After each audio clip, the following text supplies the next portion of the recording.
Yo, did you see that new movie? It was great. Yeah, the book was better. Okay, but did you see the movie? The book was better.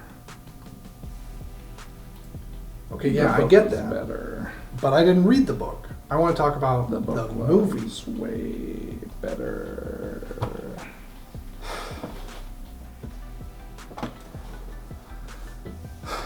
The only thing worse than that guy is that he's probably right. That's highly offensive. In my experience, it is universally true that the book is always better than the movie. And in this video, I'm going to give you 5 reasons why that's the case. To be clear, this is not why fans get pissed because they changed Harry Potter's eyes from green to blue in the movie. NANI?! Hi everybody, I'm Irish Ronin. Welcome to my channel. Here I like to analyze entertainment and pass my findings along to you. If you like the video, don't forget to like and subscribe. Alright, let's dive in. Like I said, I'm going to skip directly over all the reasons why a fan of a book would dislike the adaptation. That includes things like leaving stuff out, getting details wrong, or even changing major elements of the plot. But that's not what we're going to talk about here. Maybe in another video. The first reason why the book is always better than the movie is selection bias. The first thing that studios look at when deciding whether or not to adapt a book into a movie is viability. Every year there are thousands of books that get written. Of that set, only a very small subset actually manage to become mainstream in any real way. Of that smaller subset, only an even smaller percentage is able to be adapted into a movie. And of that percentage, an even smaller portion gets picked. And from those that get picked, only a couple are any good. So it's no wonder that they can't live up to the cream of the literary crop that they're based on. Only the very best, or at least most popular books, get made into movies. So what are the odds that the movie is going to be equally elite to the book that it's based on? It's in the billions. It cannot happen. Well, maybe not that unlikely, but still, it's no surprise that most movie adaptations don't live up to the source material. Especially if you consider reason number 2, division of labor. Generally speaking, a novel is written by one person over the course of several years. They know everything about the plot, the characters, the symbolism, the imagery, the setting, all of it. They create every atom of that universe.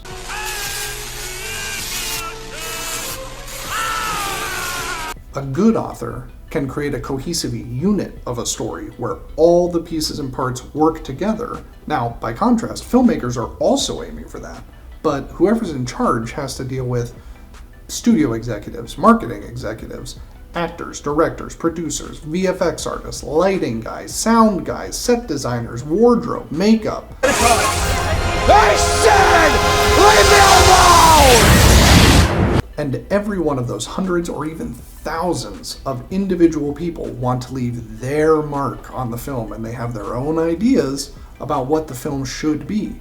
I mean, it's hard enough to get 2 people to agree on anything. I can't even imagine how a movie gets made in the first place, much less with all those people pulling in the same direction.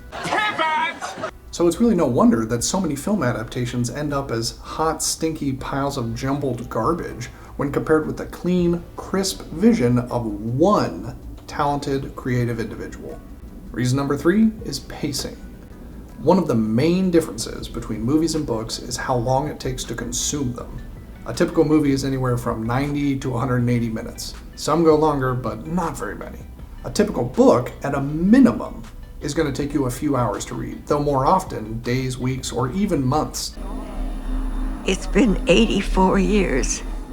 One reason for that is that it takes a lot longer to describe something than it does to just show you something. Another reason is studios aren't going to put out a 12-hour movie. Audiences aren't going to sit for that. Boring. But there's an even more critical reason that pacing really makes a difference here. And that is, when you're reading a book, you, the reader, are in control of the pace. As compared to a movie, where there's just so much information coming at you from every angle. There's sets, there's explosions maybe, there's dialogue, there's music, there's costumes. All that stuff it can be overwhelming.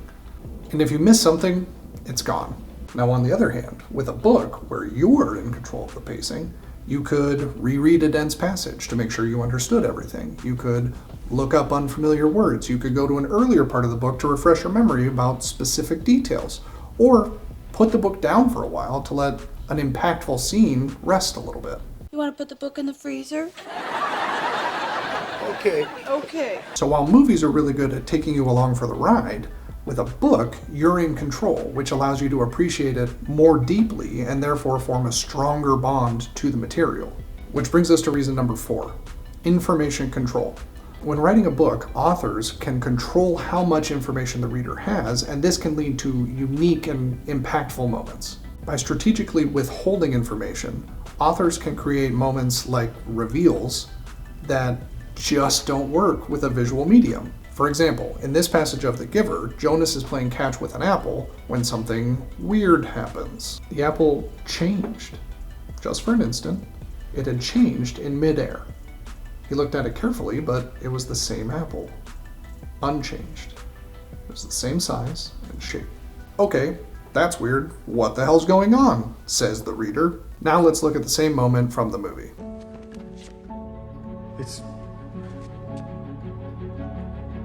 Red. Oh, it's color. Cool. See, in the book, that's an awesome reveal because it doesn't occur to you that they can't see color. And part of the reason that it doesn't occur to you is that they haven't mentioned color throughout the entire book so far, which you didn't even realize until the reveal, as opposed to in the movie where the first thing you notice is there's no color. Now, on the other hand, instead of withholding information, authors can choose to give a ton of information about something that only lasts for like a second. In many ways, movies just can't compete in this regard, because the author is capable of telling you exactly what they mean to say with very little room for interpretation. This is super useful in internal monologues, facial expressions, the way that a forest feels when you walk through it, all kinds of stuff. Filmmakers can try to put these ideas into your head, but there's no guarantee that that's how they'll be received. Take, for example, this passage from Twilight Eclipse. I stared into his eyes, trying to decipher the emotion that smoldered just under the surface. He gazed back, and the casual pretense suddenly slipped away. He was glowing, his angel's face brilliant with joy and victory. It was so glorious that it knocked me breathless. Damn! That was intense! Now that's a powerful moment with strong emotions going on, and we know exactly what Bella thinks about it and exactly what Edward thinks about it and how their faces both look. It's a lot, right? Okay. Action.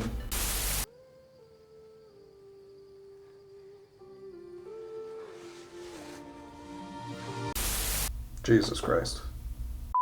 They never stood a chance. But authors can take this descriptive power to the next level with reason number 5. Imagination. Where movies have to try and actually create everything that you're supposed to hear and see and feel, an author can just tell you about it and let your imagination do the heavy lifting. For example, tailoring an emotion specifically for you by allowing you to identify with the main character. Take this description of Fawkes' Song of Mourning from Harry Potter and the Half-Blood Prince. A stricken lament of terrible beauty. Harry felt his own grief turned magically to song that echoed across the grounds. So the reader is imagining a song that is both terrible and beautiful and sounds like their own grief echoing across a magical landscape, and this song is coming from a bird. How are you going to do that?